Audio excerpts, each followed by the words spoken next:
Seek first to understand, then to be understood.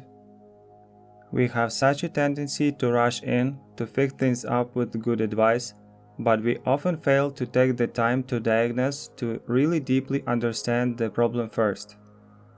Communication is the most important skill in life, but what about listening?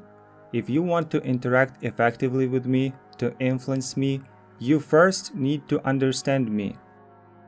If I sense you're using some technique, I sense duplicity, manipulation, and I don't feel safe enough to open myself up to you.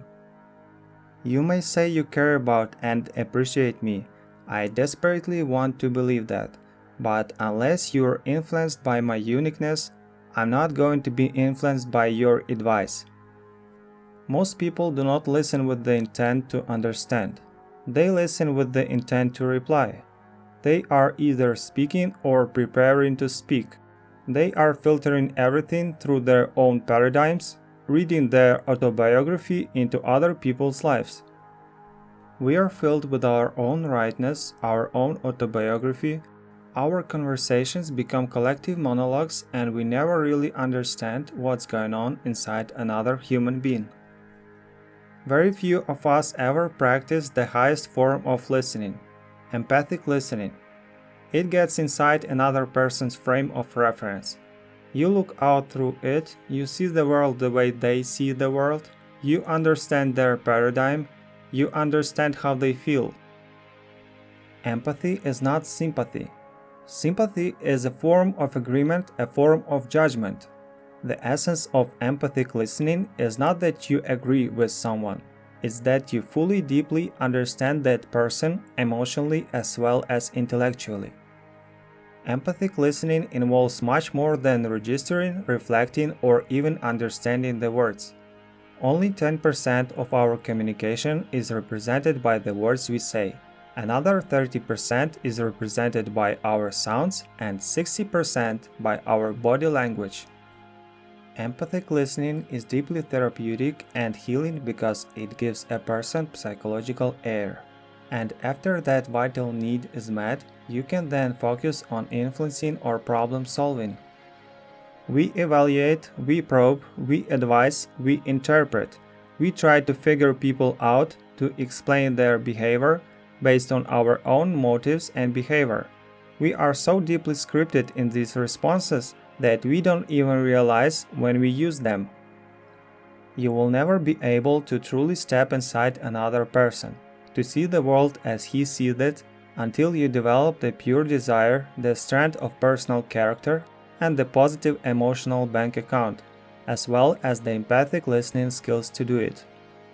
The skills, the tip of the iceberg of empathic listening, involve 4 developmental stages.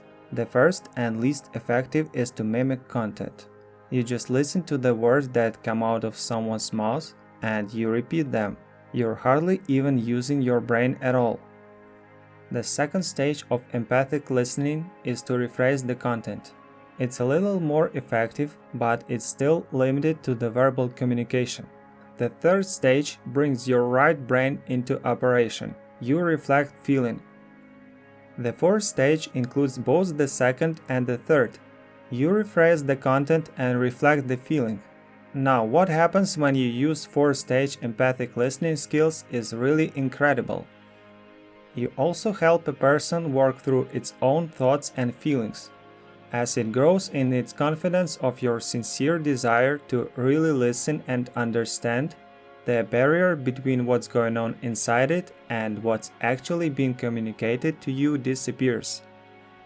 There are times when transformation requires no outside counsel. Often when people are really given the chance to open up, they unravel their own problems and the solutions become clear to them in the process. At other times, they really need additional perspective and help. The next time you communicate with anyone, you can put aside your own autobiography and genuinely seek to understand. Even when people don't want to open up about their problems, you can be empathic. You can sense their hearts, you can sense their hurt, and you can respond, "You seem down today." They may say nothing, that's alright. You've shown understanding and respect. Don't push, be patient, be respectful. When we really deeply understand each other, we open the door to creative solutions. Our differences are no longer stumbling blocks to communication and progress. Instead, they become the stepping stones to synergy,